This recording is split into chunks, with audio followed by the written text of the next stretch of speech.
Bien, je vous remercie. On va pouvoir commencer par l'appel.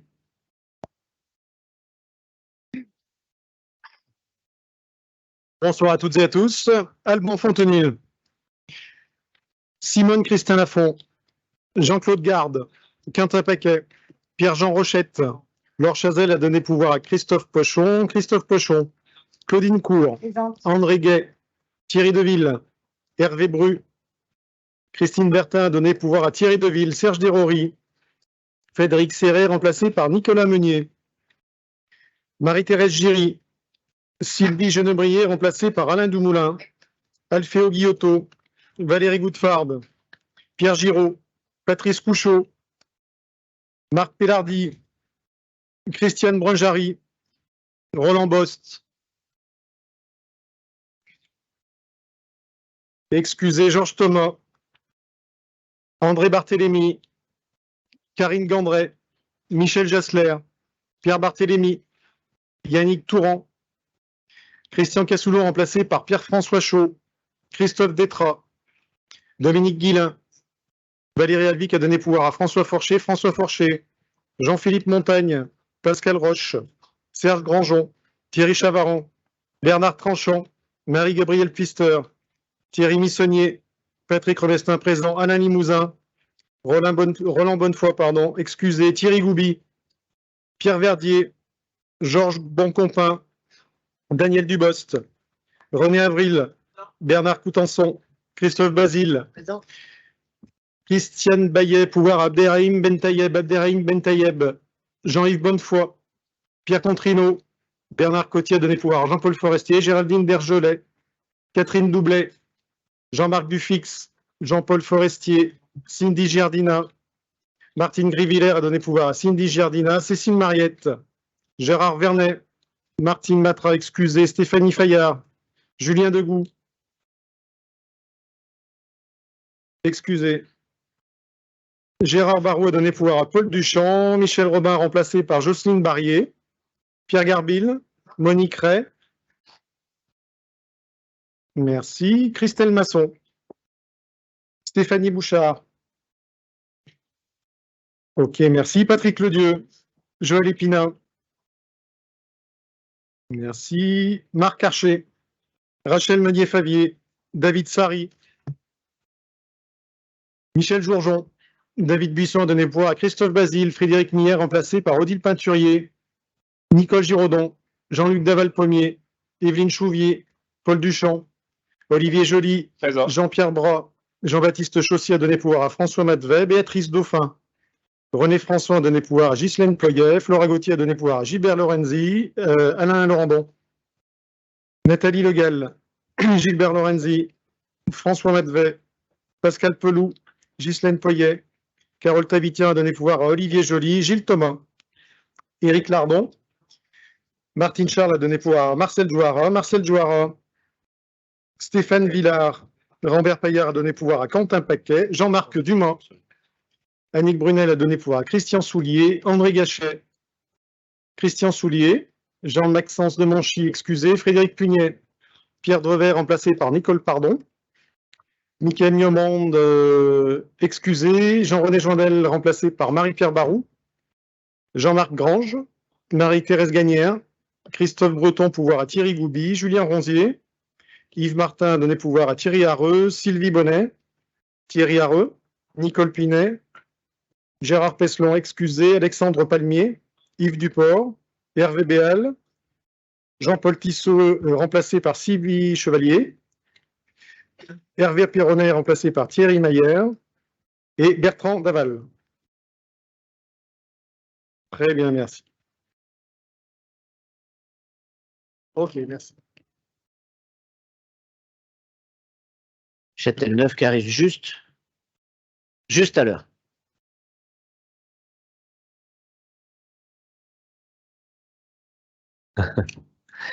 Bien, merci Patrick. Evelyne Chouvier était volontaire pour être secrétaire de séance, si vous en êtes d'accord. Oui, très bien. On passe à l'approbation du procès-verbal du 4 avril 2023. Y a-t-il des questions, des remarques? Qui est contre? Qui s'abstient? Je vous remercie. Je vous annonce que les points 20, 37 et 38 sont retirés de l'ordre du jour. Petit délai supplémentaire pour être complètement prêt, sauf pour le premier qui ne relève pas d'une délibération. Donc 20, 37 et 38, si jamais je lance le fait d'en parler, ben c'est une erreur, ils sont retirés de l'ordre du jour.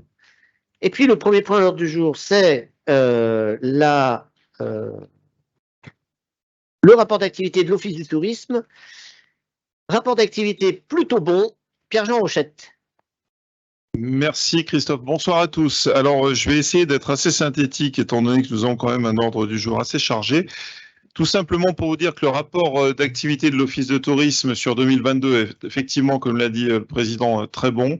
Nous avons quasiment retrouvé les fréquentations d'avant pandémie. Alors, il y a juste un segment sur lequel nous n'avons pas encore regagné tout à fait la santé d'avant. Ce sont les visites guidées, où nous sommes encore à 3000 visiteurs en moins. Mais sur tout le reste, nous avons atteint les objectifs et donc nous pouvons considérer que 2022 est la première année qui correspond à une année normale après pandémie. Au niveau de la taxe de séjour, les résultats sont excellents. C'est la taxe de séjour record depuis la création de l'Office de tourisme, avec un volume de 138 000 € collectés. J'y reviendrai juste après. Je veux aussi vous dire qu'en termes de digitalisation et de numérisation, vous le savez, puisqu'on le dit régulièrement, l'Office de tourisme de Loire-Forêt est aussi l'office le plus abouti en termes de présence sur les réseaux sociaux et de commercialisation digitale. Le plus abouti du niveau départemental, hein, c'est nous qui avons les meilleurs scores et ce n'est pas anecdotique parce qu'aujourd'hui le digital joue un rôle important et est véritablement une porte d'entrée dans la chaîne du tourisme. Sur les taxes de séjour, je tiens à préciser que si nous avons un volume aussi satisfaisant de collecte de taxes de séjour, c'est que nous avons été largement aidés par une réforme législative qui a obligé les plateformes, désormais les plateformes de vente en ligne d'hébergement, à déclarer automatiquement elles-mêmes les ventes de nuitées auprès de la collectivité.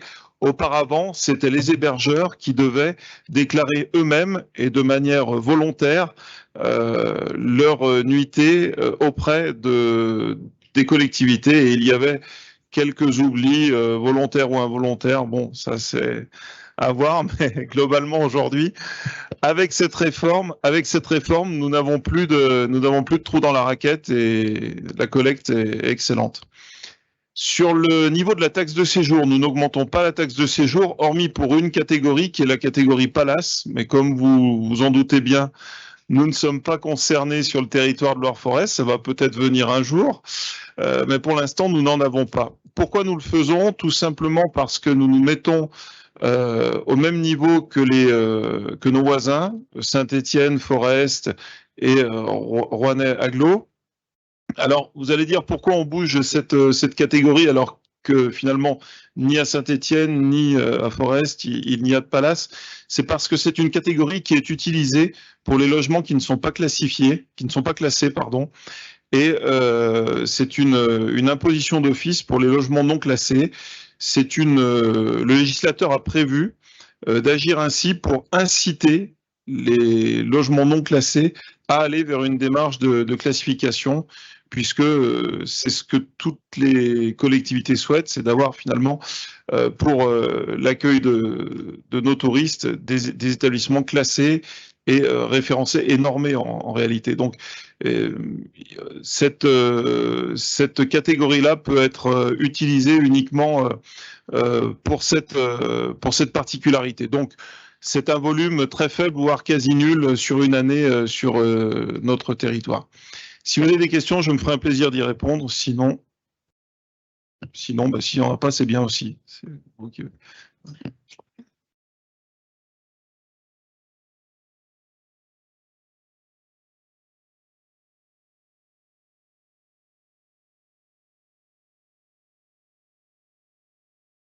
Et simplement, on va voter la taxe de séjour, mais on a parlé de la taxe de séjour, donc je ne sais pas s'il y a des questions plus spécifiques sur la taxe de séjour, apparemment non. Alors, on va procéder au vote pour cette taxe de séjour qui ne bouge pas, hormis pour cette catégorie Palace. Qui vote contre? Qui s'abstient? Je vous remercie. Eh bien, une fois n'est pas coutume, vous observez que les comptes administratifs ne sont pas le dernier point à l'ordre du jour. Il est du départ. Voilà. Je ne sais pas si on fera ça à chaque fois, mais bon. Voilà. Bonjour à toutes et à tous. Oui, alors on va commencer par le compte administratif de l'EPIC, de l'Office de tourisme dont on vient de vous parler. Puis je pense que je vais être un peu rapide parce que, je ne sais pas vous, mais moi je me caille un peu ce soir. Donc, je vais peut-être être un peu plus synthétique et puis je répondrai aux questions s'il y en a, parce que... alors, l'EPIC, juste quelques chiffres. Un résultat de clôture de 2022 qui est à 164 000 €. Et bon, on va quand même donner un peu de détails. L'ensemble des recettes de fonctionnement, 1 571 000 pour 1 415 000 de dépenses, ce qui fait un résultat d'exécution à 156 500 €. On a eu un résultat antérieur reporté de 196 000. Donc, sur le fonctionnement au cumul, on a un résultat de clôture de 353 000 € en positif. Sur l'investissement, on avait 36 000 de recettes pour 28 000 de dépenses, soit 7 500 de résultats pour 2022. On avait déjà un solde reporté de 72 500 €. Donc, on arrive à un résultat de clôture fin 2022 sur l'investissement de 80 000 €. Si on les rajoute aux 353 000 qu'on avait en fonctionnement, le résultat de clôture de l'exercice au 31 décembre, donc avec le cumul, est à 433 329 000 €. Juste quelques petits zooms sur les faits saillants de ce compte administratif. Concernant les recettes de fonctionnement, Loire-Forêt-Agglo a versé une subvention d'exploitation de 930 000 € qui représente 59% des recettes. Et puis, les ventes de mise à disposition et de prestations, qui représentent près de 20% quand même des recettes, ont été marquées par une très forte hausse sur l'année dernière, notamment avec des recettes liées aux ventes de prestations, de visites guidées, entre autres. Et puis, Pierre-Jean vous en a parlé tout à l'heure également, dans les recettes, il faut noter qu'on a une hausse importante sur la taxe de séjour, puisque on a eu 78 000 € de plus de collecte sur 2022 que ce qui était prévu. Voilà sur les quelques faits marquants sur les recettes de fonctionnement. Sur les charges de fonctionnement en 2022, la plus grosse partie des charges de fonctionnement de l'Office du tourisme est représentée par les charges de personnel pour 62%, et les charges à caractère général pour 28%. Les faits marquants, ce sont quelques dépenses sur, comme on avait plus de visites guidées, il y a eu plus d'achats également en phase de visite, de prestations de visite. Également quelques frais de maintenance ou de nettoyage qui sont venus sur cet item. Voilà ce qu'on pouvait dire sur la partie de 2022, donc du compte administratif de l'EPIC. Si on regarde le budget primitif 2023, il est prévu un budget de fonctionnement qui s'équilibre à 1 892 000 € et un budget d'investissement qui s'équilibre à 117 000 €. L'effet marquant de ce qui est prévu dans ce BP 2023, c'est une légère baisse de la subvention de Loire-Forêt à hauteur de 900 000 au lieu de 930 000, donc 30 000 de moins. Quelques augmentations relatives aux ventes boutiques, billetterie, visites guidées, puisqu'on a vu que c'était quelque chose qui reprenait. Et puis, on continue à rajouter également des taxes de séjour à hauteur de 150 000 €, donc qu'on réadapte par rapport au réalisé 2022. En termes de dépenses, pas de gros écarts, un petit peu plus de charges de personnel et voilà, tout ça pour s'équilibrer, ce que je vous ai dit avant.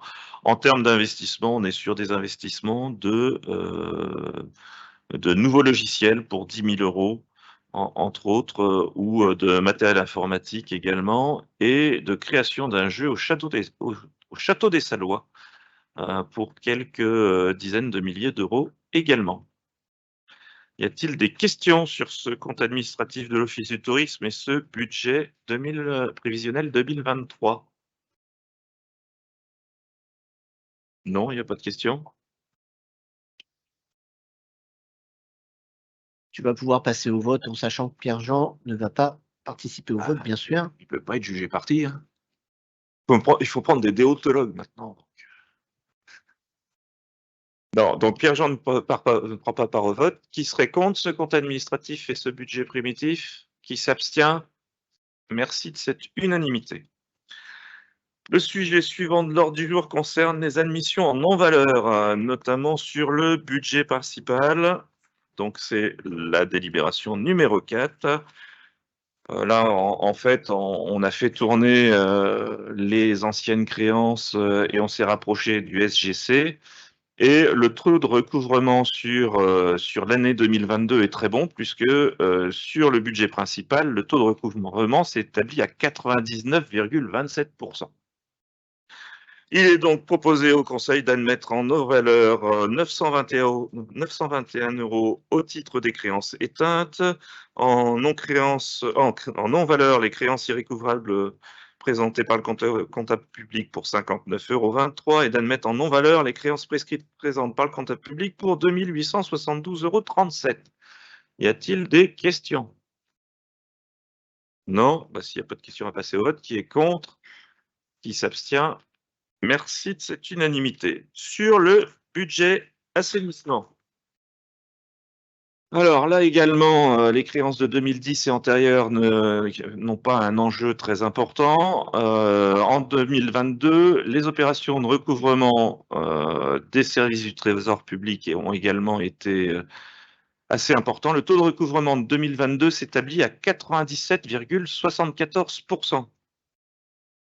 Et donc, il voudrait proposer, en accord avec le comptable public, d'admettre en 2023 sur le budget annexe assainissement la somme de 15 957 € au titre de créances éteintes, d'admettre en non-valeur de créances irrécouvrables 58 211 €, d'admettre en non-valeur les créances prescrites pour 9 275 €. Y a-t-il des questions? Pas de questions. Alors, on va passer au vote. Qui est contre? Qui s'abstient? Merci de cette unanimité. Je vous propose de passer au point numéro 6 qui concerne le budget des ateliers partagés et les admissions en non-valeur. Là, c'est une créance essentielle, enfin d'un locataire des ateliers partagés qui n'a pas pu payer et qu'on ne peut pas recouvrer, qui représente 6 221 € sur les créances éteintes présentées par le comptable public. Y a-t-il des questions? Pas de questions. Qui est contre? Qui s'abstient? Merci de cette unanimité. Le point numéro 7 correspond aux non-valeurs du budget de l'eau. Alors, le budget de l'eau, ça a donné quoi? En 2022, le taux de recouvrement s'établit à 97,75%. Et là, il vous est proposé d'admettre plutôt en 2023 sur le budget annexe de l'eau la somme de 7 018 € au titre de créances éteintes présentées par le comptable public, d'admettre en non-valeur des créances irrécouvrables présentées par le comptable public pour un montant de 23 230 € et d'admettre en non-valeur les créances prescrites présentées par le comptable public pour un montant de 133 €. Y a-t-il des questions? Pas de questions. Qui est contre? Qui s'abstient? Merci de cette unanimité. Le point suivant concerne les ordures ménagères. Alors, en 2022, les créances diminuent sur tous les exercices. L'automate des poursuites tourne régulièrement. Le taux de recouvrement de 2022 s'établit à 99,21%. Il est proposé au Conseil d'admettre sur le budget annexe ordures ménagères la somme de 7 560 € au titre des créances éteintes présentées par le comptable public, d'admettre en non-valeur les créances irrécouvrables présentées par le comptable public pour 19 890 € et d'admettre en non-valeur les créances prescrites présentées par le comptable public pour un montant de 21 789 €. Y a-t-il des questions? Pas de questions. Qui s'abstient? Qui est contre? Merci de cette unanimité. Le point numéro 9 concerne le compte de gestion. Vous avez eu en document annexe l'ensemble des documents de gestion qui vous ont été transmis. Voilà, qui étaient téléchargeables sur le site internet. On va voir après le compte administratif. Y a-t-il des questions sur ce compte de gestion? Pas de questions. Et il est proposé au Conseil de bien vouloir approuver les comptes de gestion du budget principal et des budgets annexes 2022. Y a-t-il des votes contre? Y a-t-il des abstentions? Merci de cette unanimité. Je vous propose de passer au point numéro 10 qui concerne le compte administratif, d'abord du budget principal, puis des annexes. Alors, je crois qu'il y a un petit PowerPoint. Alors, pour beaucoup d'entre vous, c'est une redite, re-redite, voire re-re-redite. Parce qu'il y a eu une présentation en bureau, en conseil des maires, en commission des moyens généraux également la semaine dernière et finances.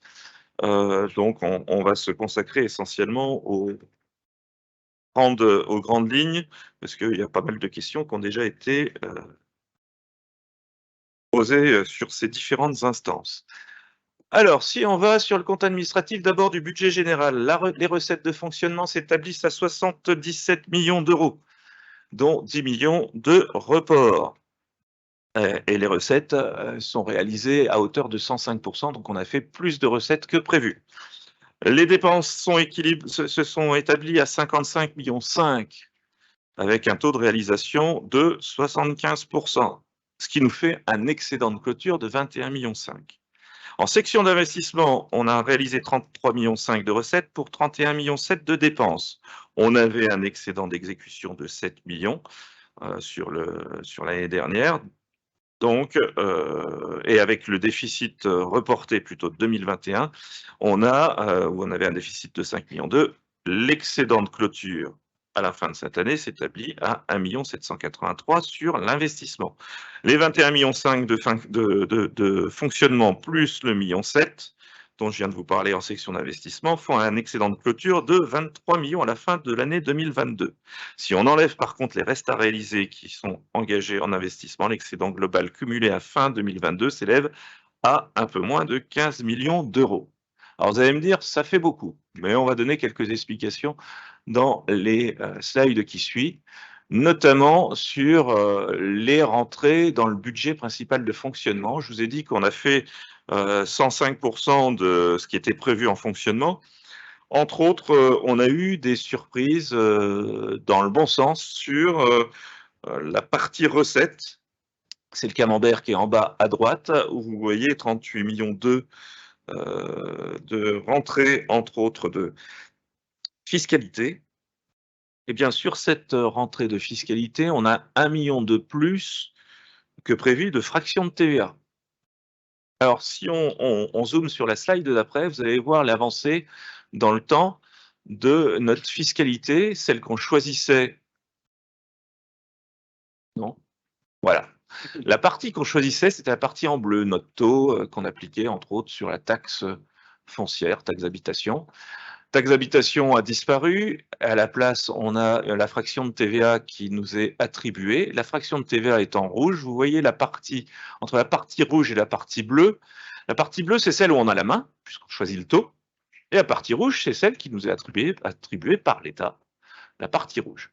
Alors, on peut être content d'avoir 1 million de plus de fraction de TVA que ce qu'on avait prévu, mais d'un autre côté, c'est des sommes qui sont entre guillemets subies. Parce que chaque année, l'État va regarder ce qu'il a engrangé en TVA. Vous savez bien que l'année dernière, vous vous rappelez déjà du prix de l'essence. On est sorti du Covid, les gens ont recommencé à consommer. L'inflation est arrivée, donc double conjonction, consommation, inflation, TVA, plus de TVA engrangée par l'État, et donc plus de TVA redistribuée aux collectivités. Donc c'est bien parce qu'on a 1 million de plus que prévu, mais c'est pas bien parce que il suffit qu'il y ait une baisse de consommation, une baisse d'inflation, ou un retour en arrière sur l'ensemble de la TVA collectée par l'État, eh ben, on subira forcément une baisse de la fraction de TVA qui nous sera accordés, alloués. Donc, je voulais vous présenter ce petit slide parce que vous voyez quand même la partie bleue, qui était celle qu'on décidait en termes de taux, où on avait la main, eh ben, vous avez la partie bleue qui était avant et la partie bleue d'aujourd'hui.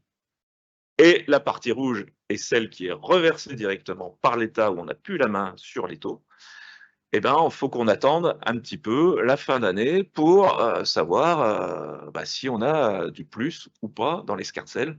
Ça ne va pas faciliter la gestion des comptes. Donc, c'était le premier zoom que je voulais faire sur le budget principal. Le deuxième concerne le budget d'investissement. Et le budget d'investissement, vous voyez en partie jaune en haut à gauche, entre autres, les parties de dépenses d'équipement qui sont établies à 17 millions d'euros sur l'année 2022. Et là, on vous a fait un petit zoom. Le taux de réalisation a été simplement de 46%. Ça veut dire quoi? Ça veut dire qu'on a des super résultats tout à l'heure quand je vous disais qu'on avait un peu un taux de, un résultat de près de 15 millions d'euros positif. Mais quand on réalise que la moitié des investissements qui sont prévus, bah, vous imaginez bien que si on rajoute ce qui n'est pas fait sur la partie jaune, on n'est pas à 15 millions de positifs. On a pris du retard sur certains investissements et sur certaines lignes qui étaient prévues dans sur l'exploitation, sur le plan de mandat.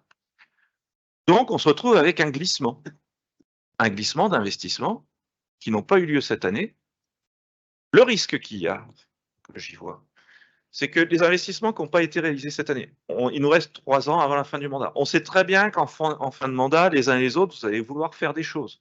Si on accumule du retard et qu'on fait encore plus de choses sur la fin du mandat, il y aura un phénomène d'étranglement ou d'entonnoir.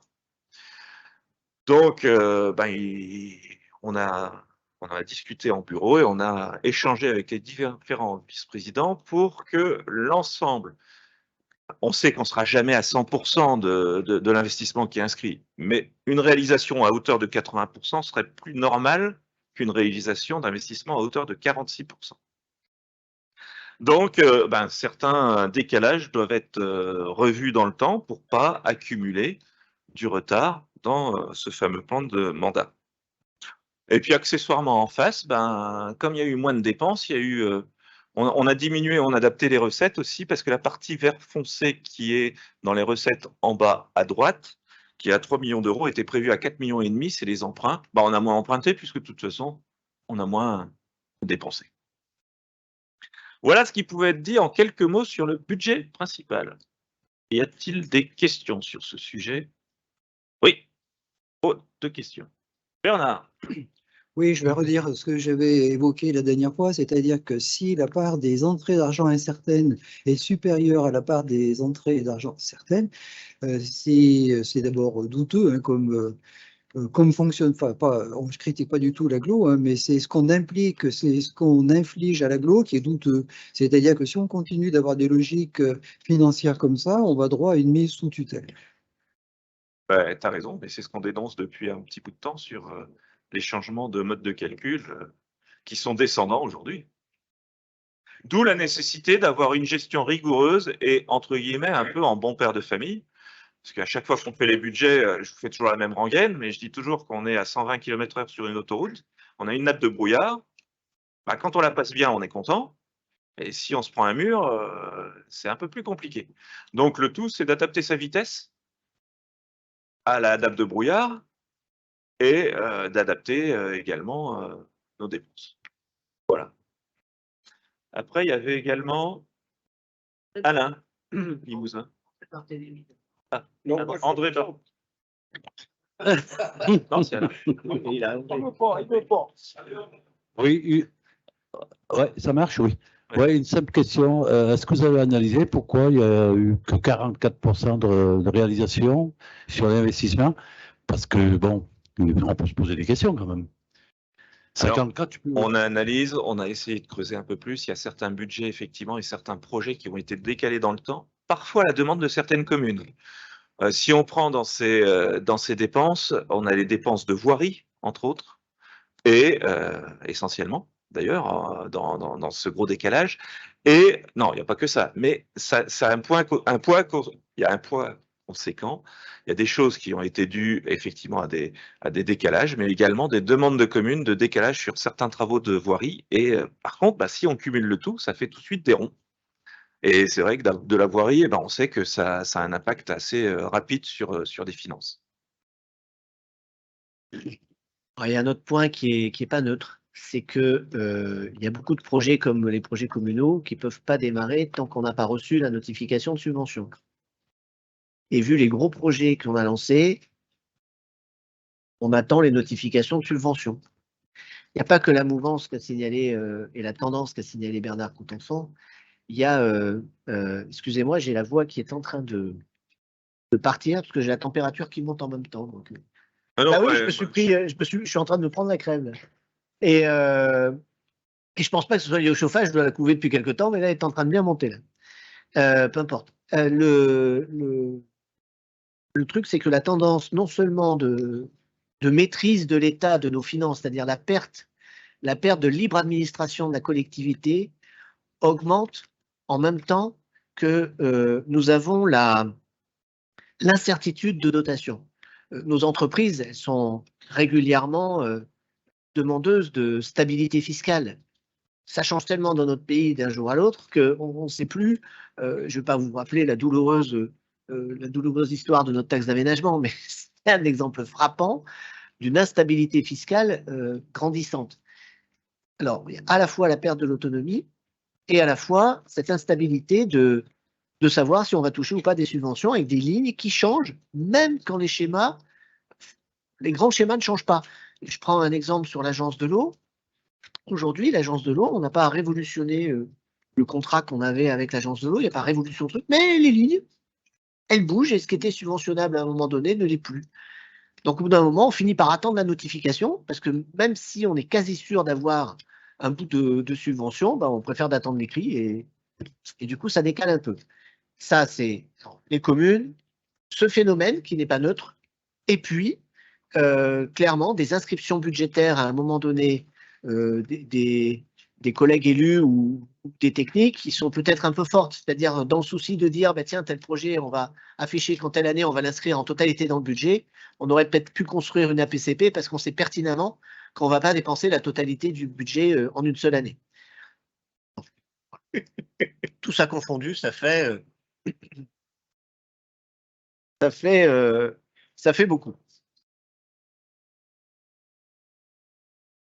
En tout cas, je ne sais pas si c'est votre avis, mais on n'aura pas de dépenses de chauffage très élevées ce soir.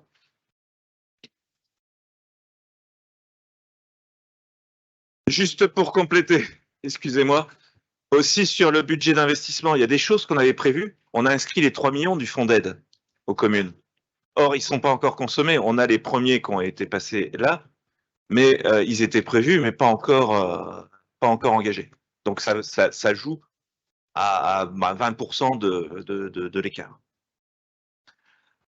Allez, je vous propose de continuer avec les ordures ménagères. Alors, rebelote.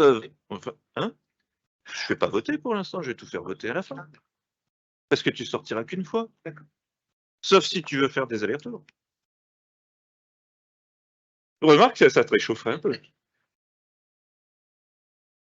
Allez, section de fonctionnement, recette 22,6 millions avec un taux de réalisation en recette de 115%. Donc là également, on a 15% de plus que ce qui était prévu. On a des dépenses à hauteur de 15 millions d'euros, 22 millions moins 15, on arrive à un résultat de clôture de 7 millions 6. On a des recettes d'investissement pour 1 million 2, des dépenses pour 800 000. 1 million 2 moins 800 000, mais également des reports à intégrer, ce qui fait qu'on arrive à un excédent de clôture de 388 000. Rajouté aux 7 millions 6, on a un excédent global de clôture à 8 millions d'euros à la fin de l'année 2022. Alors vous allez me dire, ça fait beaucoup. Je vous rappellerai simplement qu'on a une forte incertitude sur les ordures ménagères parce qu'on relance le marché de collecte qui sera réattribué cet été. Donc, sur ce budget-là, entre autres, quand on parlait d'être à 120 sur l'autoroute, vous avez vu, hein, je dis pas, je respecte la limitation jusqu'à maintenant. eh ben, on a quand même cet inconnu, c'est que ça m'étonnerait que le nouveau marché de collecte soit moins cher que l'ancien. D'une part. Deuxième épée de Damoclès, c'est pas une épée de Damoclès, deuxième incertitude plutôt, c'est les réflexions sur la mise en place de l'ATOMI, il y a les simulations qui sont faites, effectivement, mais une fois qu'on appuiera sur le bouton, le mode de calcul n'est pas le même, donc il faut un peu sécuriser quelque chose là-dessus. En fait, c'est un budget qui est apaisé, qui nous permet de gérer les exercices à venir avec un peu plus de sérénité. On a, par contre, vous savez que c'est un budget qui doit s'équilibrer lui-même. Si on a des bonnes surprises, moi, j'exclus pas qu'on revienne en arrière sur des calculs de taux. Mais aujourd'hui, c'est trop tôt pour en parler, clairement, tant qu'on n'a pas passé ces prochaines étapes. Si on va regarder un peu plus dans le détail, les dépenses de fonctionnement, on a en partie jaune 12,4 millions. Alors, on a un taux de réalisation, vous voyez, de 86%. Donc, on a moins dépensé en fonctionnement, en dépenses de fonctionnement l'année dernière. Pourquoi on a moins dépensé? Entre autres, on a eu une baisse de 3% du tonnage sur la collecte. Et puis, on a également une baisse de 12% des encombrants en déchetterie. Est-ce que c'est un phénomène Covid ou pas? C'est vrai que les gens, quand on a eu le Covid, ont pas mal fait le tri chez eux. L'année dernière, on est sorti du Covid. Je pense que le tri des garages ont été fait peut-être un peu plus dans les périodes qui ont précédé. Et puis, le tonnage, moins 33% en tonnage sur la collecte. Vous vous rappelez que l'année dernière, on disait que pendant le Covid, les gens ont arrêté de trier. On retrouvait, entre autres, beaucoup de verre dans les ordures ménagères et des choses comme ça. Peut-être qu'il y a un peu plus de retour à la normale sur tout ça et de prise de conscience de parfois de suremballage ou de choses qui sont secondaires. Et puis d'un autre côté, en recette, de l'autre côté, en rouge, en bas à gauche, à droite, vous avez un taux de réalisation de 106% de recettes dans la partie rouge. Entre autres, on a 650 000 € de plus de rachat de matériaux. Ça veut dire que comme les cours ont augmenté, parce qu'on a récupéré ce qu'on a trié, on nous l'a racheté plus cher. On a aussi 780 000 € qui sont liés à l'augmentation des bases et de Théum, et 720 000 € de plus également de rattrapage de soutien de Citeo et de l'ADEME qui ont été un glissement de choses qui ne nous ont pas été données l'année dernière. Donc vous voyez, moins de dépenses et plus de recettes, forcément ça conduit à les soldes que je vous ai présentés juste avant. Concernant les investissements, alors assez peu d'investissements puisqu'on est sur du 824 000 €. Je vous rappelle que le PPI sur le budget d'ordures ménagères, il est de l'ordre de 10 millions d'euros. Donc ça veut dire que là, on a dépensé même pas un. On a des décalages, entre autres, importants sur ces investissements d'ordures ménagères, notamment sur la déchetterie de Noiretable, qui était prévue sur 2022, mais qui a glissé. Donc ça représente par exemple ne serait-ce que 1,6 million qui était prévu sur l'exercice. On a le cheddar aussi à hauteur de 3 millions d'euros. Chose importante par contre à souligner en recette, c'est que vous n'avez plus aucune ligne d'emprunt. Les emprunts sont à zéro. Y a-t-il des questions sur ce budget d'ordures ménagères? Pas de questions. Alors, je vous propose qu'on avance et qu'on aille au budget assainissement.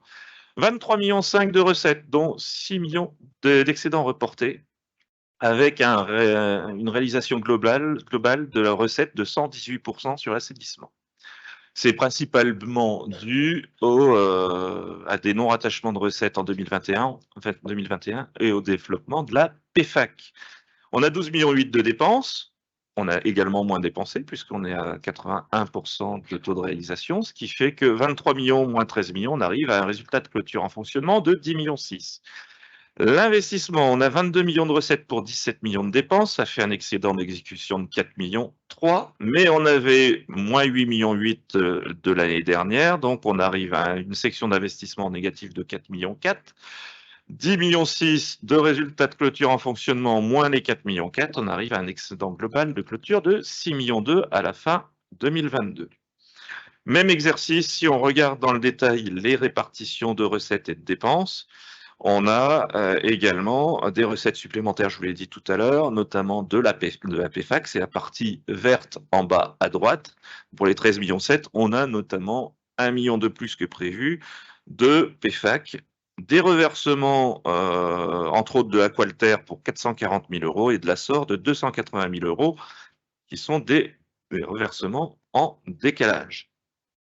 Et puis, quand on va sur la section d'investissement, même remarque que tout à l'heure sur le budget principal, entre autres, on a 8,9 millions de dépenses d'investissement en assainissement.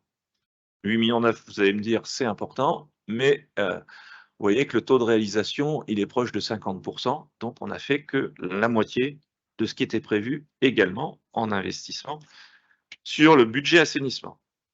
Donc également un retard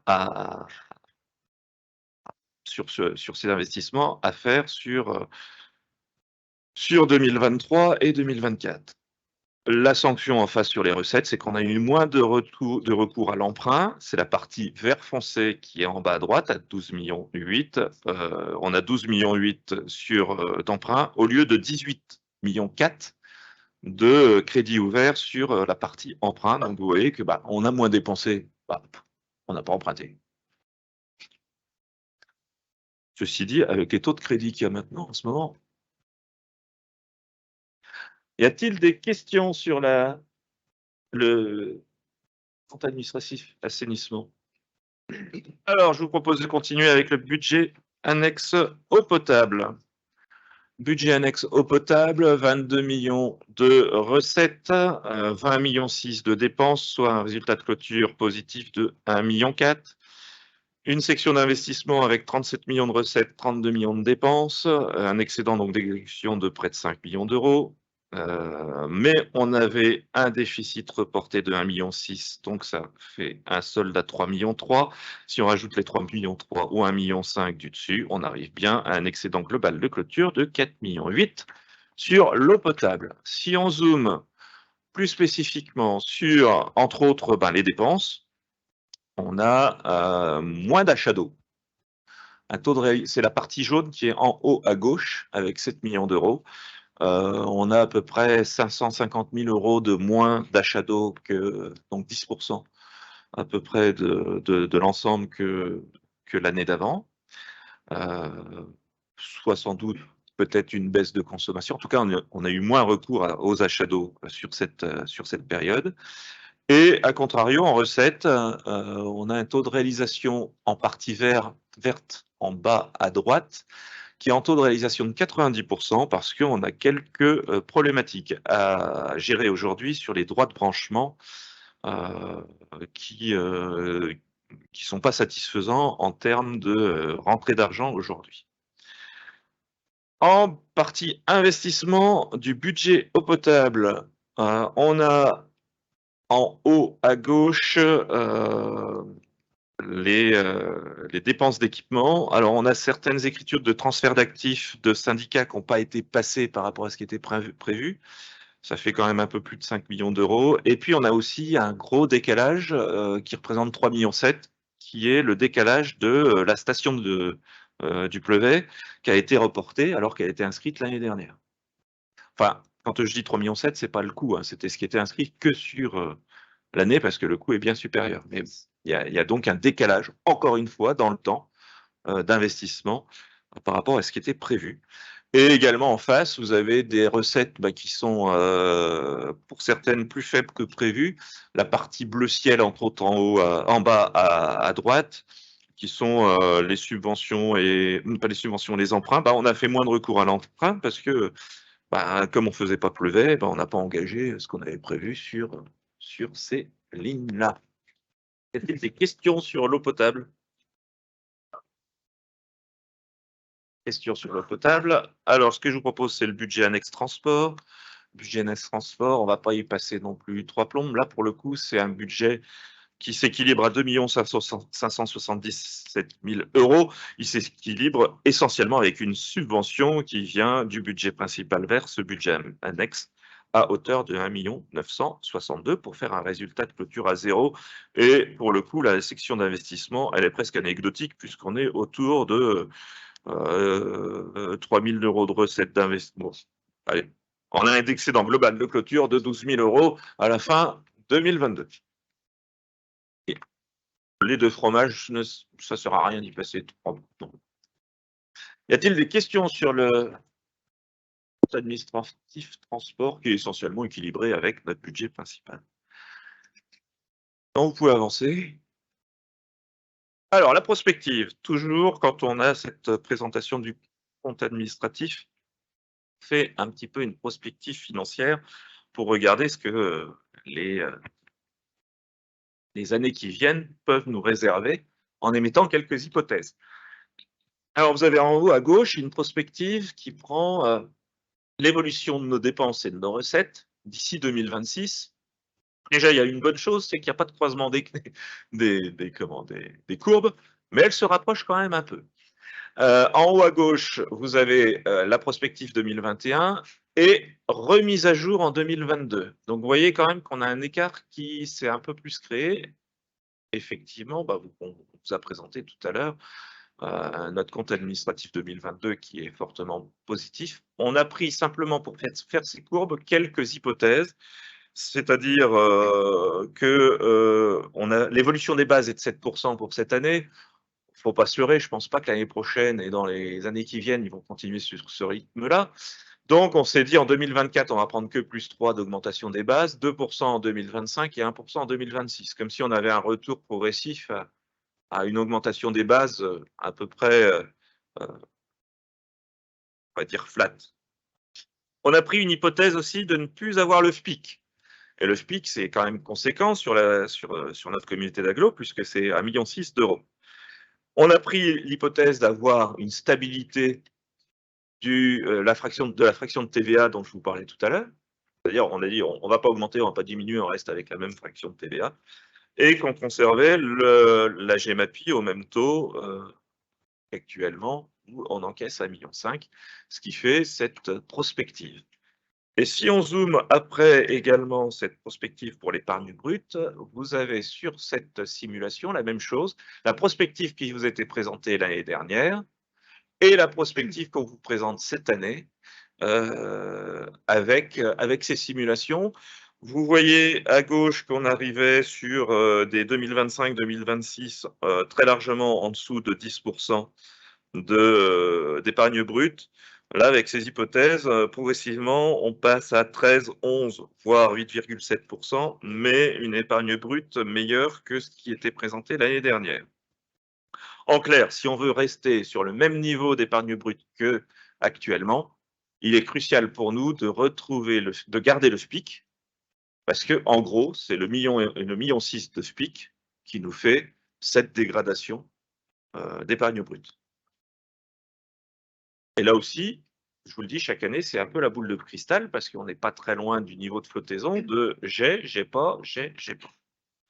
La slide d'après vous présente notre capacité de désendettement. En haut à gauche, ce qui vous était présenté l'année dernière avec une envolée à 10-13 années de désendettement d'ici 2025-2026 avec la prospective et les hypothèses que je vous ai présentées. Ça nous amène à une dégradation autour de 6 à 8 ans. Y a-t-il des questions sur cette prospective du budget principal? Je vous ai dit, je vais directement au but, j'essaye de vous donner les grandes lignes. Si vous voulez, on peut faire le même exercice sur les autres budgets, notamment ordures ménagères. Ordures ménagères, en haut à gauche, même chose, l'évolution de l'épargne de gestion. Vous avez l'évolution de l'épargne brute en haut à droite et en bas, l'évolution de la capacité de désendettement. Soyez pas surpris d'avoir un encéphalogramme plat. Je vous ai dit tout à l'heure qu'on avait 0 emprunt sur les ordures ménagères. Ça veut dire simplement qu'on va rester à 0 d'après la prospective sur les années qui viennent. Et donc, malgré la prospective, enfin, malgré le plan de mandat, excusez-moi, le PPI qui est conséquent, ça nous présente ces évolutions. On peut faire le même exercice sur l'assainissement collectif, avec encore une fois une prospective qui prévoit un volume annuel d'investissement de 5,5 millions par an, mais qui présente une baisse régulière du résultat de clôture parce qu'on passe de 7 millions positifs à fin 2022 à 2,9 millions à fin 2026, avec une stabilisation du ratio de désendettement. C'est ce que vous avez sur la droite à nouveau, la courbe rouge en bas à droite, et qui vous présente, voilà, sur 2022, on est à 8 années de désendettement. On stabilise le tout d'ici 2026 autour de 10 années. Et le dernier schéma sur la prospective eau potable, également même exercice avec l'évolution des choses. La prospective, elle est établie sur la base d'un tarif cible de 80 € de part fixe et de 2,20 € de part variable, et une progression de plus 2% après période de lissage de 5 ans. Et la prospective prévoit un programme d'investissement entre 6,5 millions et 7 millions par an. Et là, vous voyez également, entre autres, sur la capacité de désendettement qui est en bas à droite, une baisse progressive de 18 années, 17 années, 15 années, 13 années d'ici 2026. Voilà ce que je pouvais vous présenter sur le compte administratif et les... Ah, tu pars tout de suite. Y a-t-il des questions? Alors, s'il n'y a pas de questions, on va attendre que le président se réchauffe.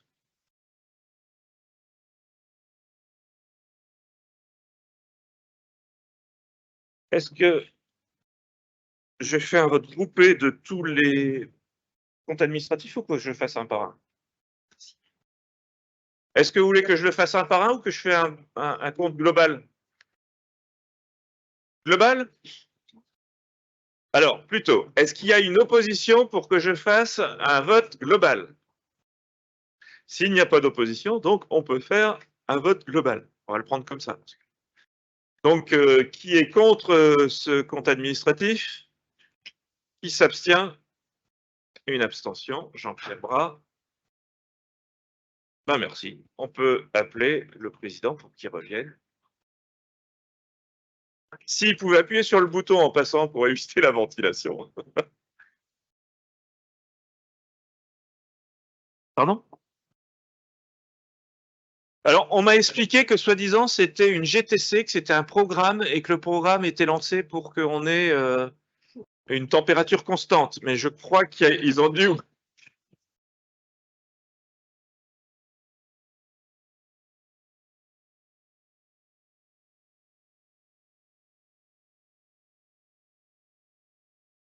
Bon, président, vous n'avez pas coupé la ventile?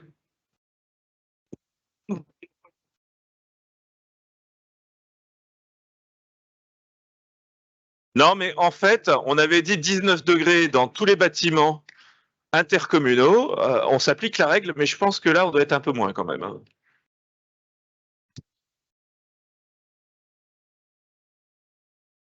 Le DM.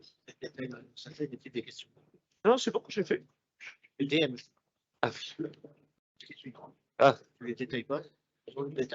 Allez, je vous propose d'affecter le résultat. Donc, président, votre compte administratif est adopté avec une abstention. Proposition d'affectation du résultat. Dans la note de synthèse, il vous est présenté cette affectation. Vous voulez que je vous le détaille ou non? Bon, alors qui est contre? Il y a des questions peut-être. Ouais. Mais vu l'engouement général, je sentais qu'il y avait une envie d'aller à la soupe. Alors, qui est contre cette affectation de résultat? Qui s'abstient? Merci. DM numéro 1 du budget principal, vous avez tout le détail également dans la note de synthèse. C'est essentiellement les affectations qui sont faites et des adaptations à la marge sur le budget. Y a-t-il des questions? Des votes contre sur cette DM ou des abstentions? Merci de cette unanimité. Après, on avait quoi en DM? L'assainissement. En assainissement, vous avez eu également la note de synthèse, avec essentiellement l'intégration des résultats et le report de l'exercice précédent et quelques ajustements. Y a-t-il des questions sur ces décisions modificatives du budget annexe assainissement? Pas de questions. Qui est contre? Qui s'abstient? Merci. Ensuite, on a le budget annexe de l'atelier partagé. Bon, il pourrait être protégé, on ne sait jamais, mais ils sont que partagés, avec également quelques inscriptions telles que notées dans la décision modificative de la note de synthèse qui vous a été transmise. Y a-t-il des questions? Pas de questions. Qui est contre? Qui s'abstient? Merci, c'est unanimité. On va à la décision modificative numéro 1 du budget eau potable, avec là aussi essentiellement sur l'eau potable, l'intégration des résultats et des reports de l'exercice précédent, quelques ajustements suite à des notifications de l'État et qu'est-ce qu'il y avait sur ordures ménagères? Non, on est non, c'est eau potable, excusez-moi. J'ai voulu aller trop vite, j'ai sauté ma ligne. Oui, non, c'est des nouveaux crédits pour de nouveaux logiciels, des choses comme ça. Y a-t-il des questions sur la décision modificative numéro 1 du budget annexe eau potable? Pas de questions. Qui est contre? Qui s'abstient? Merci de cette unanimité. Ensuite, on a le budget annexe ordures ménagères. Budget annexe ordures ménagères. On intègre les résultats et reports de l'exercice précédent. On a également quelques ajustements de crédit relatifs à des dégrèvements de redevances spéciales ou de crédits de logiciels également. Y a-t-il des questions sur cette DM sur les ordures ménagères? Pas de questions. Qui est contre? Qui s'abstient? Merci de cette unanimité. Ensuite, on a une DM budget annexe réseau de chaleur. Alors là, c'est la DM du siècle, hein, puisqu'on a 768 € sur le fonctionnement. La section... Bon, voilà. Y a-t-il des questions pour les 768 €? Non. Qui s'abstient? Qui vote contre? Merci pour ce réseau de chaleur. Le transport urbain. Également quelques ajustements, mais là, pour équilibrer autour de 350 € sur le fonctionnement et 12 000 € sur l'investissement. Y a-t-il des questions sur le budget annexe transport? ADM? Pas de questions. Qui serait contre? Qui s'abstient? Merci de cette unanimité. Les zones économiques, avec des ajustements de crédit pour 3 000 €, entre autres, sur la section de fonctionnement. Y a-t-il des questions? Toujours pas. Des votes contre? Des abstentions pour cette DM? Merci de cette unanimité. Merci Olivier pour cette présentation. Merci à vous pour le vote. Et le point 20 est retiré de l'ordre du jour, comme je l'ai dit tout à l'heure. Donc Patrice Couchot, pour des marchés publics, habituellement, c'est Yves Martin qui les présente, mais il est absent ce soir. Et les VP concernés par les marchés vont donc présenter les marchés. Donc Patrice, pour 2 marchés publics. Oui, très bien. Bonsoir à tous. Donc, un renouvellement de canalisation sur les communes de Saint-Laurent-Rochefort. Donc, un renouvellement, vous savez, c'est une canalisation qui fait 11 km. Donc, on a déjà commencé l'année passée, on continue cette année. Donc, c'est une tranche ferme de 1,9 km avec reprise de 12 branchements et un renouvellement de 510 mètres linéaires du canaliseur d'eau potable pour les branches et un branchement. Le coût initial du marché, le montant estimé était de 511 274,51 €. Et la commission d'appel d'offres nous propose de retenir la société mieux-disant Sogea pour un montant de 434 511 €, qui correspond à la tranche ferme et la tranche optionnelle. Est-ce qu'il y aura des remarques, des observations, des questions? Non, apparemment non. Donc, on propose de passer au vote. Est-ce qu'il y a des oppositions, des abstentions? Je vous remercie. Le point numéro 22, là, on vous demande donc de valider, enfin de laisser la signature au président pour le renouvellement d'une canalisation concernant la sécurisation du réservoir de Rossigneux, puisque la commission d'appel d'offres va se réunir le 30 mai 2023. Donc, le réservoir de Rossigneux est situé sur la commune de Marche-des-Chantegrais, et la canalisation entre Marche-des-Chantegrais et Saint-Jean-d'Hauteville. C'est pour éviter d'avoir peut-être des restrictions d'eau pour l'été à venir. Donc, on anticipe, si vous en êtes d'accord, pour refaire donc ce renouvellement, ces deux canalisations, donc avec la réhabilitation d'une conduite d'eau potable de 1,125 m sans tranchée, mais par projection de résine alimentaire, et le lot numéro 2, le renouvellement de canalisation et réalisation de fosses d'accès au réservoir.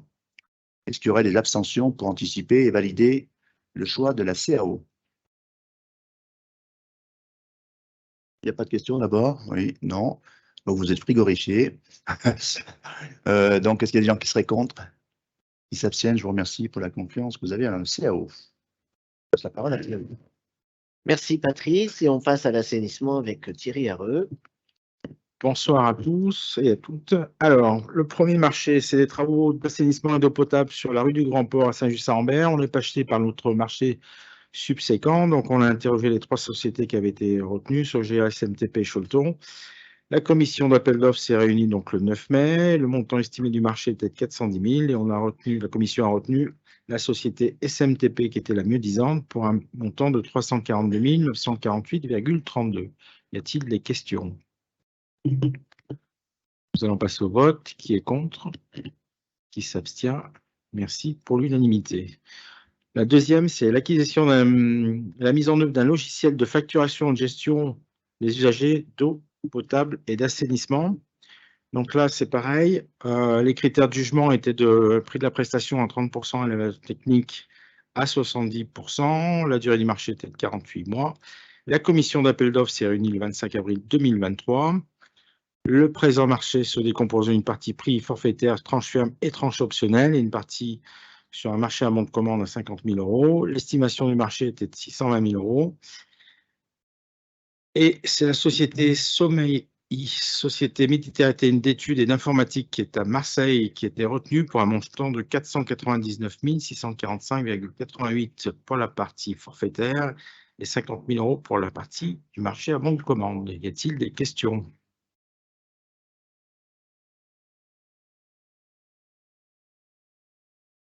Oui, comment dire? Je trouve que le montant est un peu excessif par rapport à si on se positionne sur un montant d'un logiciel de facturation et de gestion. Donc j'aimerais savoir ce qu'il y a un peu derrière.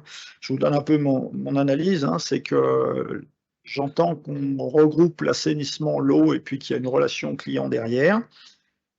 L'eau et l'assainissement, c'est quand même des factures où on a en gros 2 forfaits, on a des lignes de consommation et quelques taxes. Ça ne me paraît pas nécessiter un logiciel ou un investissement aussi lourd. J'ai vu aussi que dans les budgets, il y avait visiblement 160 000 € de mis pour l'assainissement et pour l'eau en logiciel informatique. Ça fait 320 000. Donc, je ne sais pas exactement comment ça se positionne. Et moi, j'aimerais aussi connaître le coût du fonctionnement de ce logiciel, parce que je trouve que, bon, certes, nos budgets sont excédentaires et sont bien dotés, mais je trouve que ça me paraît très cher par rapport au service rendu. Si on ramène ça aux 110 000 habitants, ça me pose question. J'ai vu que l'Office de tourisme acquérait un logiciel à 10 000 € qui me semble être beaucoup plus dans la norme que ce qui est proposé maintenant. Alors, je sais bien qu'on ne peut pas comparer les deux types de logiciels parce que je ne sais pas ce qu'il y a derrière, mais j'aimerais bien comprendre pour 550 000 ce qu'on va acheter.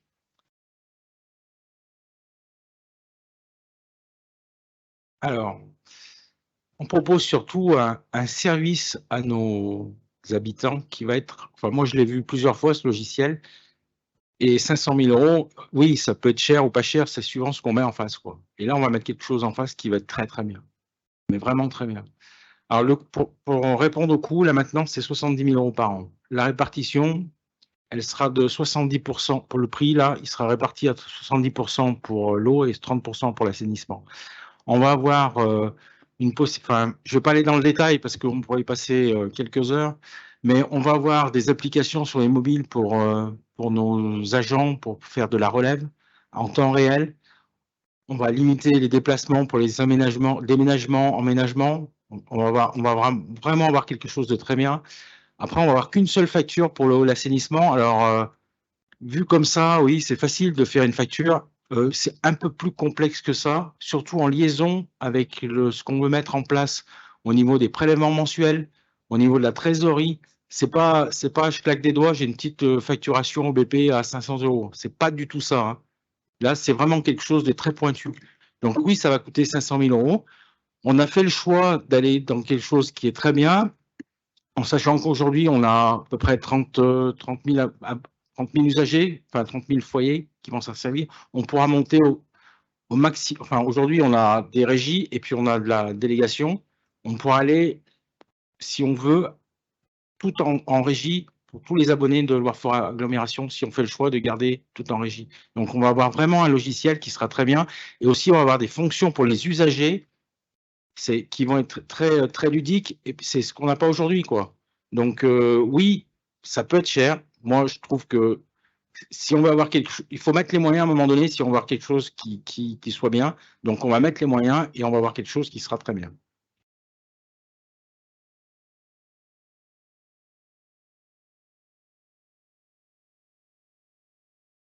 Non, peut-être rajouter un petit peu ce que vient de dire Thierry, sans être redondant. On aura vraiment une interaction entre les abonnés. Donc, je déménage pour rentrer mon indice. Et puis, donc, tout ça, ça sera interactif avec l'ensemble des usagers. Première chose. Et deuxième chose aussi, il y aura la gestion du personnel, du planning du personnel, avec une planification des tournées de collègues, de changements. Donc, il y aura vraiment un emploi du temps qui sera optimisé. Il n'y aura qu'une seule saisie aujourd'hui, c'est la croix et la bannière. Et pour la croix et la bannière, ça passe service finance qui après émet, envoie GC. Demain, ce sera tout envoyé directement. Il y aura beaucoup moins d'opérations à faire. Il va y avoir un temps d'adaptation, certes, pendant un an et demi, le temps de maîtriser l'outil. Et après, eh bien, c'est ce qu'on a validé aussi au niveau le 14 décembre 2021, dans le cadre d'un portail pour les usagers. Eh bien, c'était le logiciel qui correspondait plus aux demandes des élus, parce que nous avons validé en décembre 2021 pour que ce soit interactif au niveau de l'usager. Et je rajouterai que ce logiciel permettra au travers du SIG d'avoir une information pour les communes en temps réel sur les travaux qui se passent sur la commune. Pierre Verdier et Jean-Yves Bonnefoy. Oui, donc si je comprends bien, on va faire des économies sur le personnel. On aura moins besoin de personnel. Non, mais il est possible qu'on fasse des économies sur les prestataires extérieurs. Aujourd'hui, la facturation est assurée par des communes, par des prestataires extérieurs et par le Loire Fort Agglomération et de multiples façons avec une trésorerie publique, un trésorier public qui, par moment, a priori, s'arrache les cheveux. C'est beaucoup de problèmes de compatibilité, beaucoup de non-mensualisation possible. Voilà, donc non, quand Thierry a parlé de la régie, a priori, c'est pas pour supprimer du personnel. Jean-Yves? Simplement, par rapport aux usagers, est-ce que ça sera un peu comme le système avec EDF où on peut aller suivre sa consommation? Il y aura des systèmes comme ça qui permettront de gérer un petit peu plus finement pour les usagers.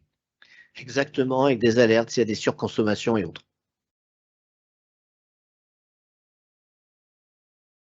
Alors, il y a Patrice Couchot. Justement, pour rebondir sur ce qui vient d'être dit, on parle de protection de la ressource. Ça fait partie d'un des outils. On sait que la ressource va se raréfier dans les 15, 20, 30 ans à venir. Là aussi, on aura un outil qui pourra dire, avec la radio relève, les compteurs qui vont être posés chez chaque abonné, là, quand le véhicule passera devant le compteur, s'il voit une consommation excessive, soit l'abonné pourra aller voir sur son site, soit il recevra une alerte directement du service. Alors, soit je remplis ma piscine, il fait beau, il n'y a pas d'alerte, mais je suis informé quand même que j'ai une surconsommation, ou soit j'ai pas consommé et il y a quand même le compteur qui tourne. Donc là, on va pouvoir préserver et gagner un petit peu aussi en ressources, protection de la ressource. Jean-Pierre Bras et Thierry Goubi. Oui, juste, j'ai écouté la présentation. Effectivement, le coût paraît un peu exorbitant. Après, j'entends parler de télérelevage et tout ça. On a quelques expériences dans quelques endroits où les télérelevages qui ont été mis en place n'ont jamais fonctionné ou très peu. Et on est revenu à du relevé manuel. Donc, il faut quand même aussi se méfier de comment sont présentés les outils quelquefois. Et moi, ce qui m'intéresserait, c'est de savoir si cet outil a déjà été mis en place dans un certain nombre d'agglos et quel retour d'expérience on a. Parce que quand on prend un matériel comme ça, ce qu'il faut, c'est surtout s'appuyer sur les retours d'expérience qui ont pu être mis en avant.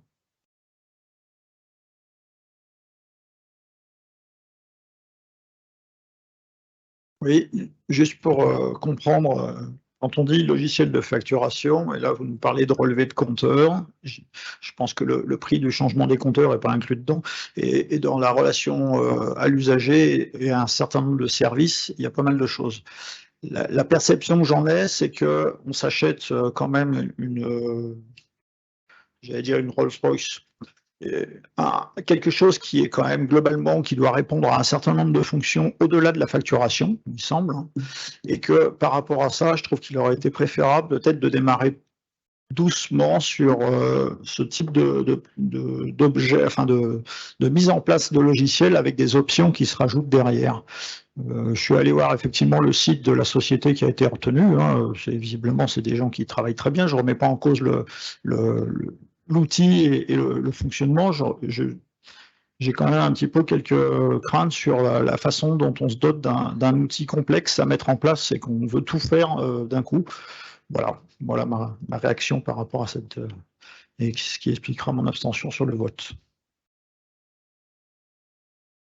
Alors, pour répondre à M. Bras, bien sûr, ce n'est pas une entreprise qui sort du chapeau qui s'est créé hier.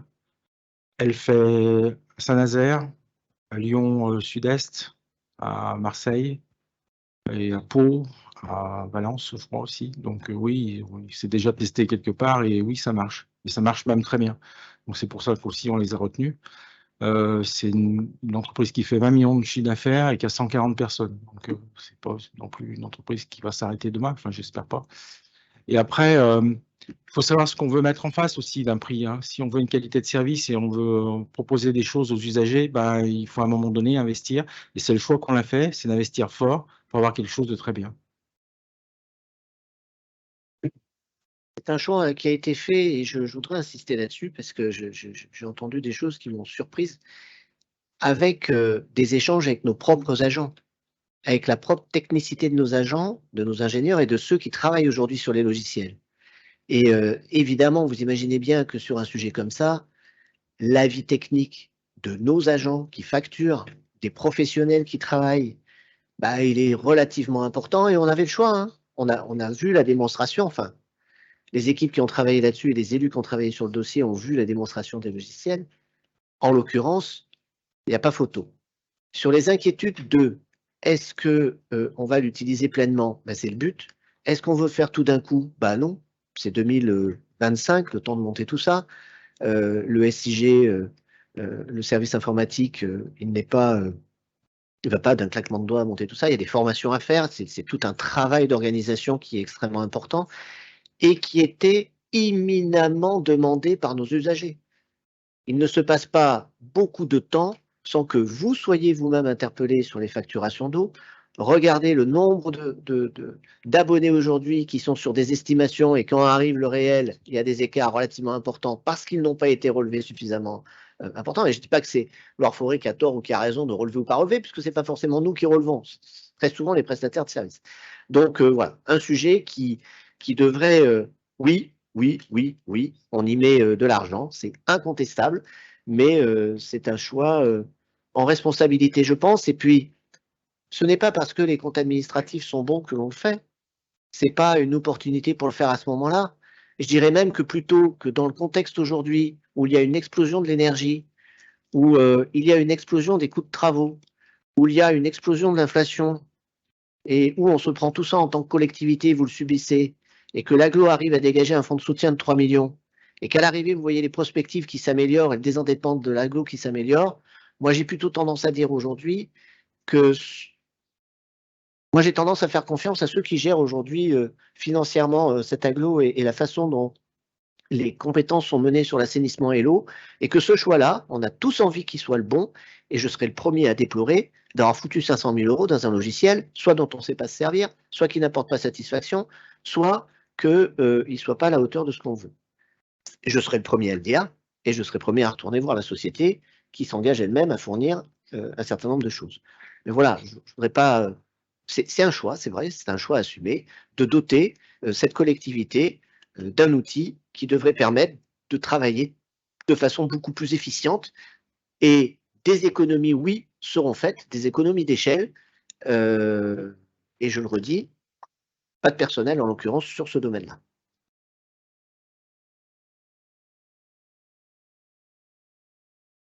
C'est bon.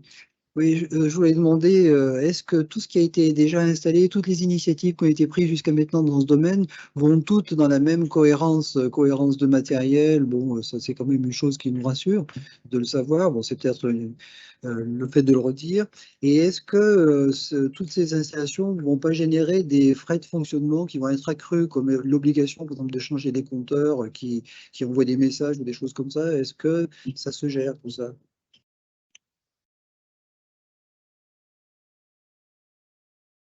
Oui, je vais répondre. Oui, non, effectivement, les compteurs qui sont changés aujourd'hui vont être, enfin, le fonctionnement va être adapté justement pour collecter les informations. Ce que je disais, aujourd'hui, nos agents ont tous un téléphone.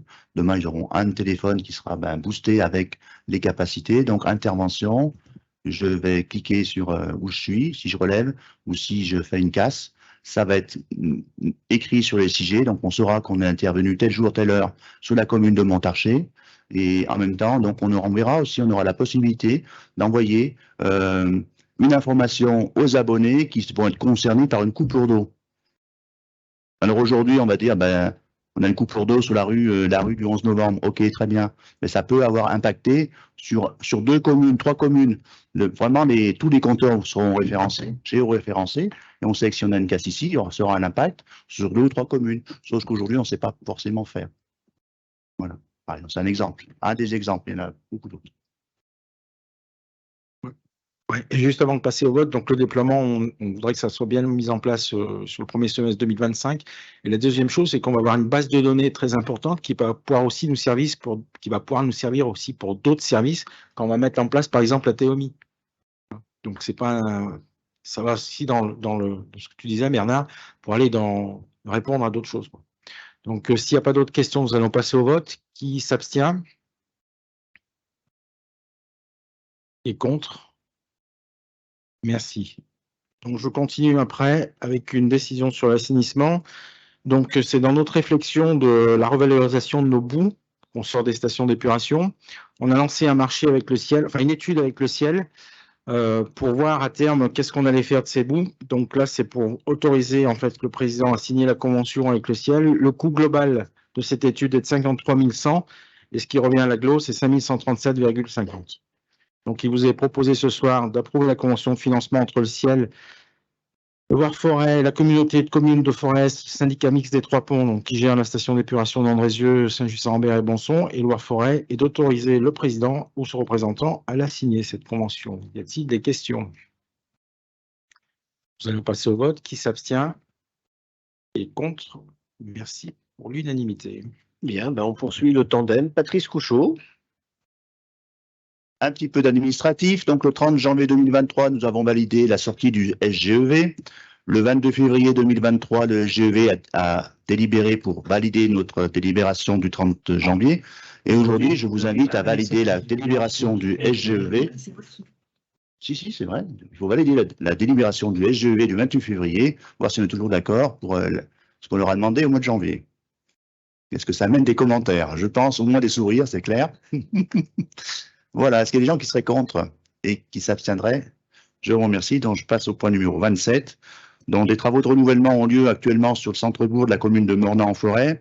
Il s'avère que la commune en profite pour faire l'enfouissement des réseaux secs sur l'impasse des Verchères. On s'est rendu compte que là aussi, on avait une petite on a une canalisation qui doit être renouvelée car elle est très vétuste. Donc, c'est l'entreprise SAD qui a le marché pour le travaux centre-bourg.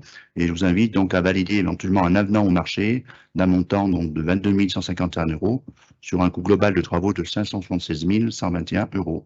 Donc, on renouvelle 120 mètres linéaires de fonte de diamètre 60 sur la commune de Mornan, impasse des Verchères.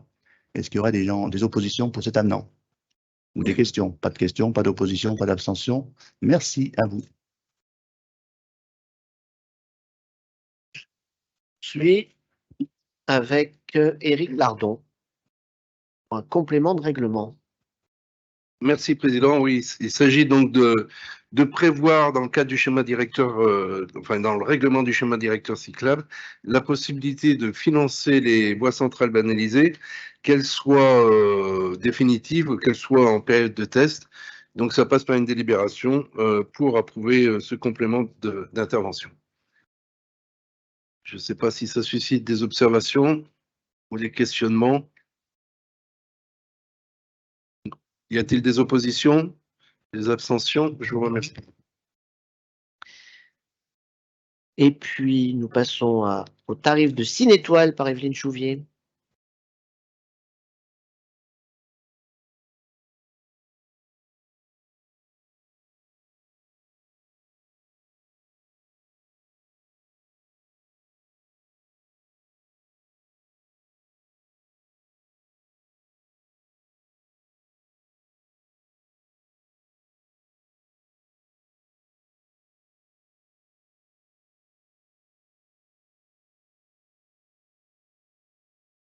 Attends, on va te mettre un autre micro parce qu'on t'entend pas. Ah bon, on m'entend pas. Il faut peut-être pas que je redise tout, je pense qu'il y en a qui m'ont entendu. Voilà, on propose un tarif de 5 € festivalier pour justement cette première édition. Donc, est-ce qu'il y a des questions? Est-ce qu'il y a des contre, des abstentions? Merci. Avant de passer au point 30, est-ce que la feuille de présence est restée bloquée quelque part? Dans le froid. Voilà, donc je crois qu'il faut qu'elle passe, je ne sais pas où on en est. Marie-Gabrielle, pour ALEC 42.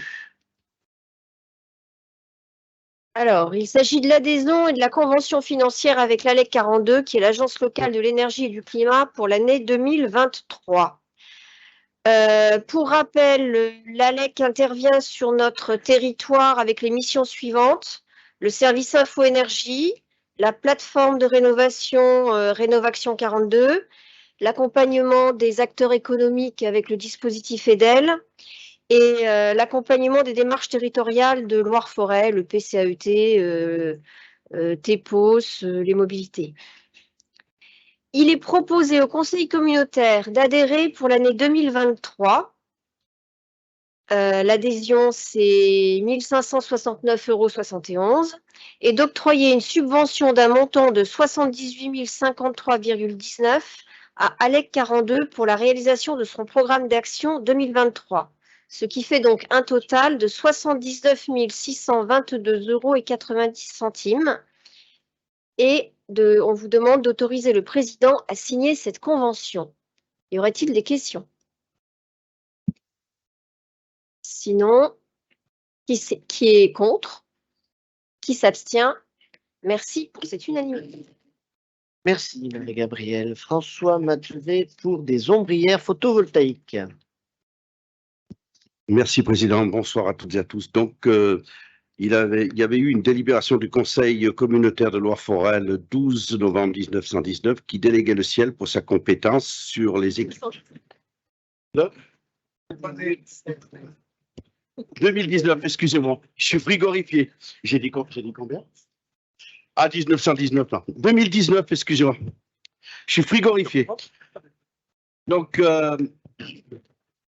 le projet prévoyait la mise en place de 1600 m² de panneaux solaires qui correspondent à plus de 80% de cette surface de parking à Chanel-Comtal.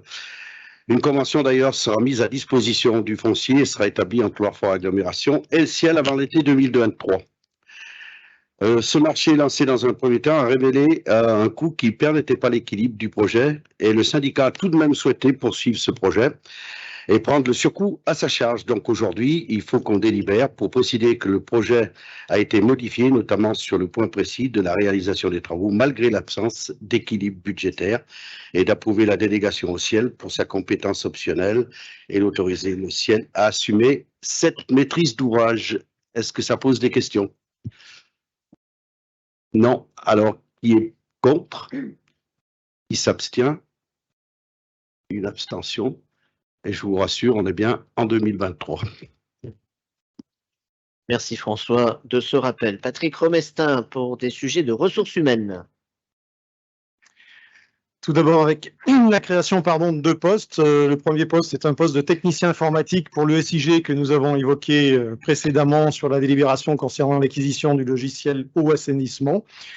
Donc ce logiciel aujourd'hui, le SIG, vous le connaissez bien, une quinzaine d'applications ont été développées et actuellement une seule personne est chargée donc, de sa maintenance, de son développement et des formations. Donc la proposition, c'est de créer un poste à temps plein de catégorie B ouvert sur les grades de technicien, technicien principal 2e et première classe pour le SIG. Ensuite, la création d'un poste de secrétaire de mairie volant ou volante pour notre service commun.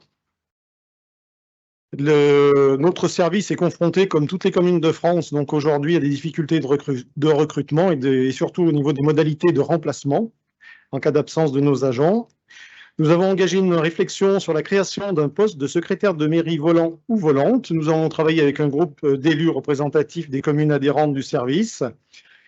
Et la proposition de ce soir, c'est justement d'inscrire au tableau des effectifs un poste donc ouvert en catégorie C sur les grades d'adjoint administratif principal 2e et première classe. Et comme vous l'avez vu sur la note de synthèse, le coût du poste sera pris en charge à 50% maximum par l'agglomération.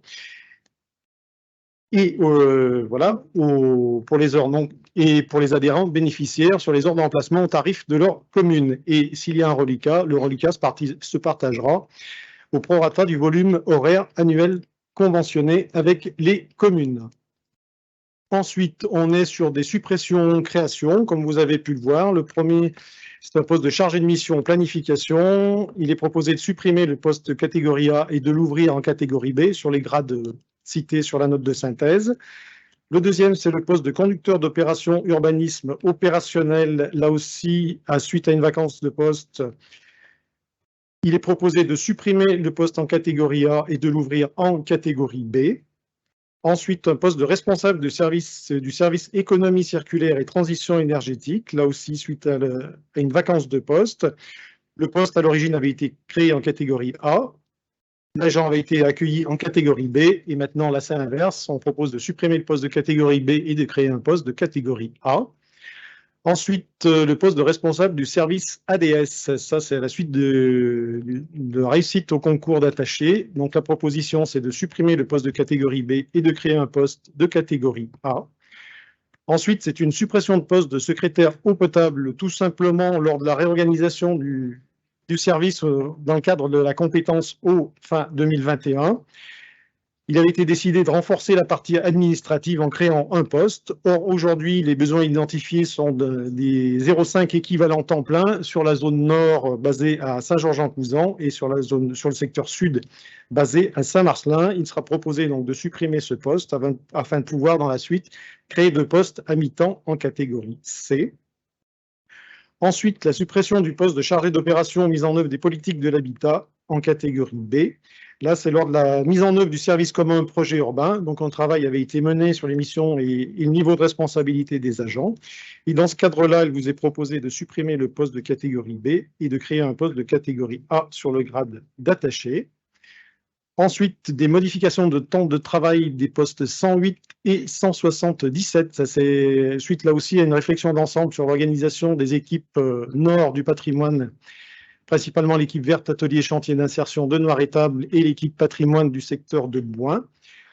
Il ressort qu'il faut en priorité sécuriser la suppléance du chef de l'équipe verte et il est également prévu de réinternaliser des missions effectuées actuellement par des prestations de services. La solution qui est proposée est neutre financièrement pour l'agglomération.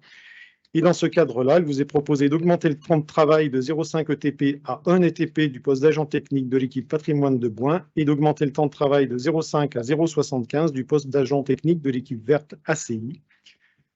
Ensuite, nous sommes sur des modifications d'indices de rémunération sur 4 postes que vous pouvez trouver sur la note de synthèse. Poste de secrétaire de mairie, un poste du technicien du service études et travaux et 2 postes de maître nageur. Y aurait-il des questions ou des remarques sur ces points? Non, je vous propose de passer au vote. Si, pardon. Bernard Contenson. Oui. Je n'ai pas trop compris vis-à-vis du poste de secrétaire de mairie mobile. comment ça se fait qu'il y a une partie qui est prise en charge par l'agglo? Eh bien, on parle de solidarité sur ce cas-là. Sur ce service commun, effectivement. Alors, j'ai bien dit tout à l'heure 50% maximum. Si l'agent n'était pas en mission sur les communes du service commun, l'agglo prend en charge 50% et pendant ces 50%, l'agent, par contre, va travailler dans les services de l'agglo. Ah oui, forcément. D'accord, oui, parce que sinon, ça serait une fausse solidarité dans le sens où nous, on se décarcasse actuellement très fortement en donnant du bénévolat, justement, pour former nous-mêmes d'autres secrétaires de mairie qui sont en manque de secrétaires de mairie.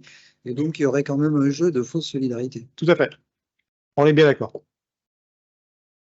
Je vous propose de passer au vote. Y aurait-il des votes contre? Des abstentions? Je vous remercie. Et le point suivant, c'est le contrat d'assurance des risques statutaires. Donc, nous sommes aujourd'hui affiliés au groupe Sofaxis et le contrat arrive à échéance à la fin de l'année. Et tout simplement, donc, il est proposé de charger le centre de gestion de lancer une procédure de marché public et les conventions devront couvrir nos agents affiliés à la CNRACL et nos agents affiliés à l'IRCANTEC. Et la proposition, c'est d'avoir à nouveau un contrat sur 4 ans qui prendra effet au 1er janvier 2024. Ce n'est pas d'adhérer aujourd'hui, mais c'est simplement de confier la mission au centre de gestion pour lancer la procédure dans un premier temps. Et au prochain conseil communautaire, on parlera à ce moment-là d'adhésion ou non. Y aurait-il des questions? Je ne pense pas. Des votes contre? Des abstentions? Merci. J'ai pas eu la présence d'esprit d'apporter un complément à ce que tu as dit, Bernard, parce que on a des élus qui, au contraire, auraient voulu que l'agglo prenne à 100%, secrétaire de mairie. Donc, trouver un juste équilibre. On passe à Marie-Gabrielle Pfister pour, à nouveau, à la place de Jean-Paul Tissot. C'est bon, voilà. Alors, il s'agit du versement aux communes de fonds de concours dans le cadre du cercle vertueux d'économie d'énergie que je ne présente plus. Ces communes ont réalisé leurs travaux et fourni l'ensemble des pièces demandées pour avoir le versement du fonds de concours. Donc, on vous demande de bien vouloir valider le versement des fonds de concours aux communes suivantes. La commune de Sailly-sous-Couzan pour la mairie, 2 801 €. Toujours la commune de Sailly-sous-Couzan pour le centre culturel, 44 863 €. La commune de Vauchette pour des habitations de la ferme de la Combe, 15 000 €. La commune de Craintilleux pour la mairie, 7 489 €. La commune de Chalmazel pour son bâtiment polyvalent, 7 489 €. On vous demande d'autoriser le président à signer avec les communes concernées les conventions de versement du fonds de concours et de réabondement selon les modèles qui ont été présentés dans l'annexe. Juste, je pense qu'il y a une erreur. Et là, j'aimerais bien que les oreillettes me disent, mais 44 000 €, c'est pas possible. Si, c'est possible. Au cercle vertueux? J'ai demandé l'explication. C'est quoi l'explication là? Ça date de 2017 où il y avait un reste de TEPCV. TEPCV, d'accord. Voilà, et c'est pour ça. Territoire à énergie positive et à la croissance verte. Donc c'est un voilà, parce que c'est des travaux qui ont été commencés il y a longtemps et qui viennent juste de se terminer. D'accord, alors dans ce cas-là, c'est possible. Bien, Marie-Gabrielle. Voilà, sinon, effectivement, comme tout le monde le sait, le plafonnement est à 15 000. Non, il n'y avait pas d'erreur. Merci pour la question. Donc, tout le monde sait. Avez-vous d'autres questions? Qui s'abstient? Qui est contre? Je vous remercie pour les communes. J'ai essayé de coincer ma vice-présidente remplaçante et je n'y suis pas arrivé. Des choses qui arrivent. Claudine Courant pour le commerce.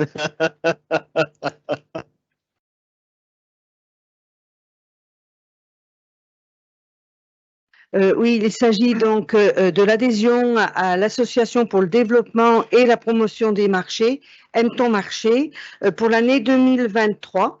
Donc, la cotisation est de 6 735,31 €. La Loire-Forêt adhère à cette association depuis 2017. Et donc, un bilan sera fait en septembre pour voir si on renouvelle encore la cotisation donc sur 2023 2024. Mais donc, pour le moment, je vous présente celle de 2023 de 6 735 €. Est-ce qu'il y a des questions? On passe au vote. Qui serait contre? Qui s'abstient? Merci.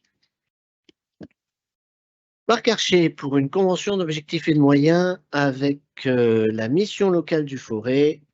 J'imagine que Jean-Paul Forestier ne participera pas au vote.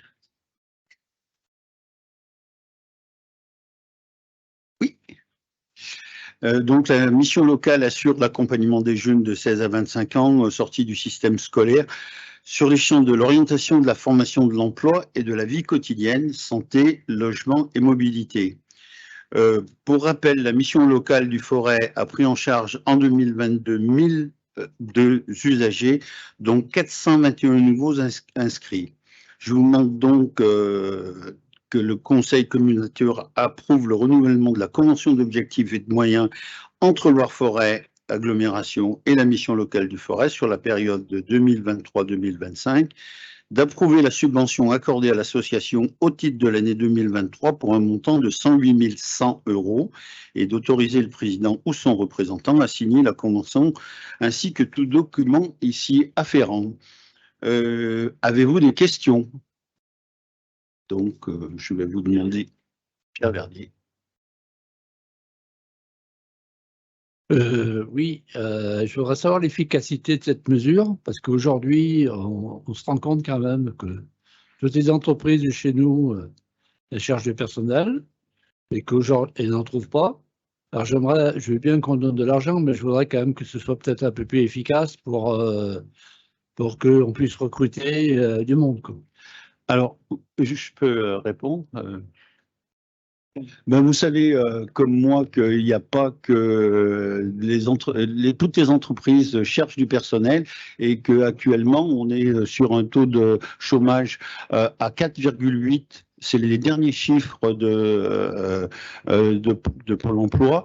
Je suis désolé quand même de vous rappeler que c'est quand même sur des jeunes qui sont exclus du système et que non seulement on s'occupe d'eux à travers une mobilisation importante des intervenants de la mission locale, et qu'il n'empêche que ces jeunes ont besoin d'une attention particulière. Si on remet en cinétique l'ensemble des aides qui sont apportées à la mission locale, on s'aperçoit qu'il n'y a que 1000 jeunes. Et ça pourrait coûter cher. Mais ça pourrait coûter beaucoup plus cher si on ne s'occupait pas d'eux. Alors, oui. Jean-Paul Forestier. Oui, pour compléter, je rappelle que la mission locale prend en charge les jeunes de 16 à 26 ans et que ce sont des jeunes en extrême difficulté.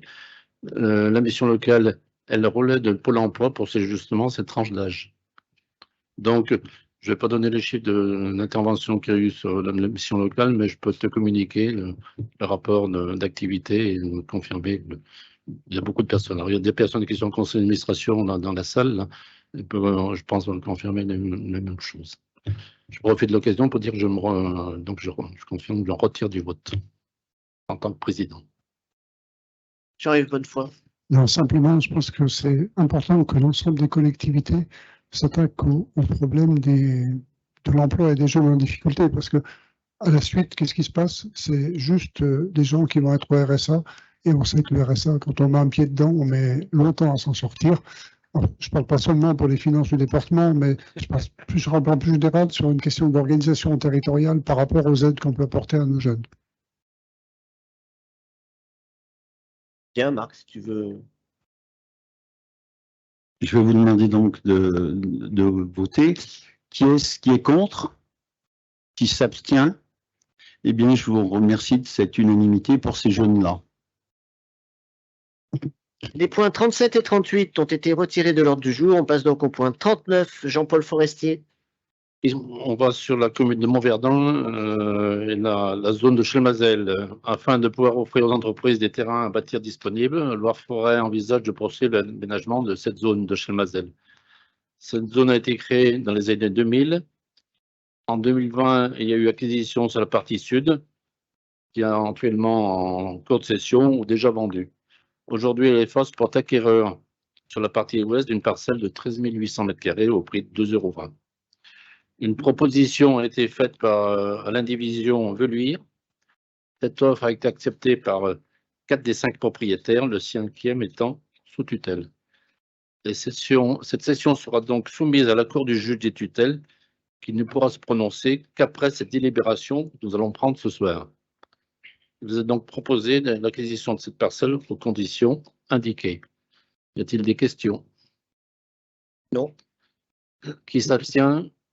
Qui vote contre? Merci. Bien, y a-t-il des questions sur les décisions du président? S'il n'y en a pas, je vous informe que le prochain conseil communautaire est le 27 juin, le 11 juillet pour celui d'après, que nous avons une conférence des maires prévue le mardi 13 juin, où nous parlerons du projet culturel territorial et une surprise sur IWAP. N'en dis pas plus, ça sera l'objet de la conférence des maires. La séance est levée et vous êtes invités au buffet qui nous attend. Merci à vous.